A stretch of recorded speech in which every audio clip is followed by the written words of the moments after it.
महिलाओं को आरक्षण की व्यवस्था हो पाएगी, ना ही परिसीमन का काम हो पा रहा है। इस विपक्ष के विरोधी चेहरा उजागर करने के लिए, महिला विरोधी चेहरा उजागर करने के लिए, परिसीमन विरोधी चेहरा उजागर करने के लिए हम तमाम आरएलएम के साथी सड़क पर उतरे हैं। 50 वर्षों से इस देश में परिसीमन का काम नहीं हुआ। 1976 के बाद इस देश में परिसीमन नहीं हुआ है, जिसके कारण बिहार समेत तमाम हिंदी पट्टी राज्यों को काफी नुकसान हो रहा है।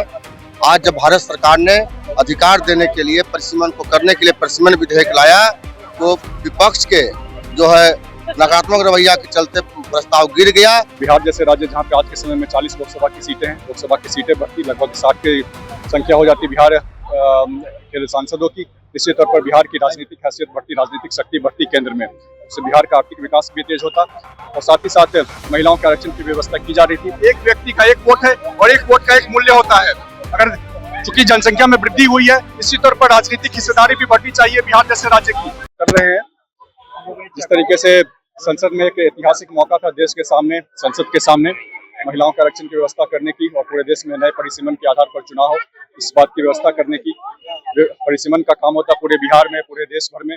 बिहार जैसे राज्य जहाँ पे आज के समय में 40 लोकसभा की सीटें हैं, लोकसभा की सीटें बढ़ती लगभग 60 की संख्या हो जाती बिहार के सांसदों की। निश्चित तौर पर बिहार की राजनीतिक हैसियत बढ़ती, राजनीतिक शक्ति बढ़ती केंद्र में, उससे बिहार का आर्थिक विकास भी तेज होता और साथ ही साथ महिलाओं के आरक्षण की व्यवस्था की जा रही थी। इन दोनों चीजों का विरोध करके, बिल का पारित होने से रोक करके विपक्ष ने चीजों को नहीं होने दिया और अपना महिला विरोधी चेहरा उजागर किया, लोकतंत्र विरोधी चेहरा उजागर किया, परिसीमन विरोधी चेहरा उजागर किया और बिहार का तो खास तौर पर इस बहुत बड़ी एक क्षति हुई है। इन चीजों को जनता के समक्ष पेश करने के लिए, उजागर करने के लिए हम तमाम राष्ट्रीय लोक मोर्चा के साथी बिहार के हर जिला हेडक्वार्टर में सड़कों पर उतरे हैं और विपक्ष का चेहरा उजागर कर रहे हैं। सर, एक तरफ आप सड़क पे निकले हैं महिलाओं के आरक्षण के लिए, वही महिलाओं पे अभद्र बयान दिया जा रहा है। नहीं, जो भी बयान दिया गया है बिल्कुल निंदनीय है। राजनीति में, लोकतंत्र में इस तरह के बयानों की कोई भी जगह नहीं है। लेकिन आप प्रोटेस्ट कर रहे थे, अत्यधिक महिलाओं को ये पता नहीं है कि किस लिए प्रोटेस्ट, वो करेगी रोजगार मांगने के लिए आए। नहीं, सभी लोगों को पता है। आप इनसे बात हो रही थी, हम नहीं कमेंट कर सकते हैं, लेकिन तमाम लोगों को, क्योंकि महिलाओं के आरक्षण की बात थी, तमाम महिलाओं को इन चीजों के बारे में पता है। विगत 50 वर्षों से इस देश में परिसीमन का काम नहीं हुआ। 1976 के बाद इस देश में परिसीमन नहीं हुआ है, जिसके कारण बिहार समेत तमाम हिंदी पट्टी राज्यों को काफी नुकसान हो रहा है। आज जब भारत सरकार ने अधिकार देने के लिए परिसीमन को करने के लिए परिसीमन विधेयक लाया, तो विपक्ष के जो है नकारात्मक रवैया के चलते प्रस्ताव गिर गया, जिससे बिहार समेत तमाम हिंदी पट्टी राज्य के लोग अपने अधिकार से वंचित हो गए। और महिलाओं को जो 33% आरक्षण का मामला है, हमारी पार्टी और हम लोग शुरू से समर्थक रहे हैं कि आरक्षण में आरक्षण मिले, ओबीसी महिलाओं को मिले, लेकिन यह तभी संभव है जब देश में जातीय जनगणना होगा, जो भी प्रक्रियाधीन है, प्रक्रिया में है।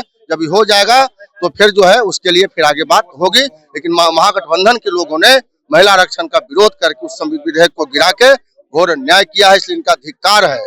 और बिहार का राजनीतिक हैसियत बढ़ती और साथ ही साथ महिलाओं के आरक्षण की व्यवस्था की जा रही थी, लेकिन इन मौके पर विपक्ष ने इन बिलों का विरोध किया और बिल के विरोध के कारण नतीजा ये हुआ कि ना तो बिल पास हो पाए, ना ही महिलाओं को आरक्षण की व्यवस्था हो पाएगी, ना ही परिसीमन का काम हो पा रहा है। इस विपक्ष के विरोधी चेहरा उजागर करने के लिए, महिला विरोधी चेहरा उजागर करने के लिए, परिसीमन विरोधी चेहरा उजागर करने के लिए हम तमाम आरएलएम के साथी सड़क पर उतरे हैं। तो कह रहा है ना कि जाति आधारित गणना जो पूरे देश में हो रहा है उसमें होने दे, उसके बाद जाति गणना हो रही है, लेकिन लक्ष्य ये था कि 2029 के चुनाव के समय पे उस चुनाव में आरक्षण की व्यवस्था हो पाती, नए परिसीमन के आधार पर चुनाव हो पाता, लेकिन इस विरोध के कारण 2029 के चुनाव में, लोकसभा चुनाव में ये व्यवस्था नहीं लागू हो पाएगी।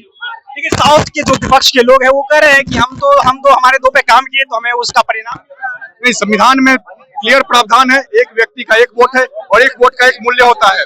अगर चूंकि जनसंख्या में वृद्धि हुई है, निश्चित तौर पर राजनीतिक हिस्सेदारी भी बढ़नी चाहिए बिहार जैसे राज्य की।